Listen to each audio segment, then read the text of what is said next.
Hello, good morning. કેમ છો બધા? જુઓ, અમારી સવાર થઈ ગઈ છે અને સવાર થતાની સાથે અમારા જીવબેન પણ વહેલા વહેલા ઉઠી ગયા અને મારી સ્કૂલ ચાલુ હોવાથી મેં બનાવી ફટાફટ શાક ને ભાખરી અને પછી નાહી ધોઈને તૈયાર થઈ ગઈ હું, કેમ કે આજે મારે શાળાએ જવાનું હતું. એટલે ભાગમ ભાગની આજની લાઈફ હતી. હવે આખું અઠવાડિયું આમને એમ રહેશે અને ફટાફટ તૈયાર થઈને હું પહોંચી જીયાબેનને લેવા. જીયાબેને જો એના માથાની હાલત કરી અને મને લાગી હતી થોડી ઘણી ભૂખ, તો ફટાફટ મોટા મોટા કોળીએ ફટાફટ મેં જમી લીધું, કેમ કે શાંતિથી જમવા તો ખાલી માત્ર રવિવારે જ મળે.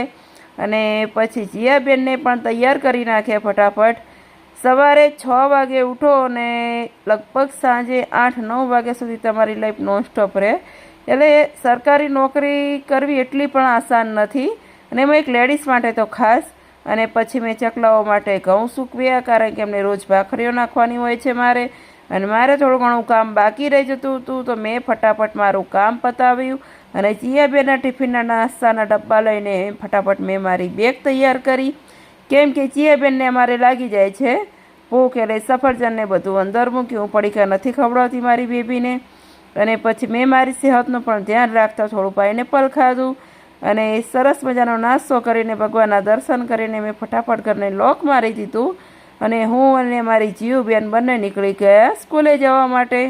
હવે એકલું ગામડે રહેવાનું બાળક સાથે, અને આટલી સંઘર્ષભરી લાઈફ ગામડે, ના તમને નોકરાણી મળે કે ના કંઈ. મારી સાથે સાથે જીયાબેનને પણ ભાગમ ભાગ થઈ જાય છે.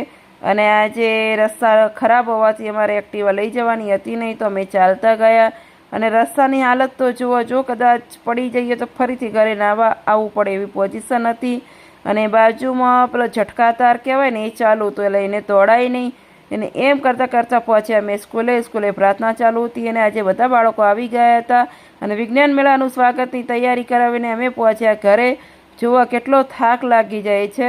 અને થોડી વાર પણ આરામ કર્યો ના કર્યો અને પાછા મારે કપડાં લેવા પડે, કારણ કે એકલા તે કામકાજ કરવાનું, બાળક સંભાળવાનું, રસોઈ કરવાની અને સ્કૂલમાં પણ જવાનું, અને સામે જવાબદારીની બાજુમાં જો મહેમાન આવી ગયા અમારા.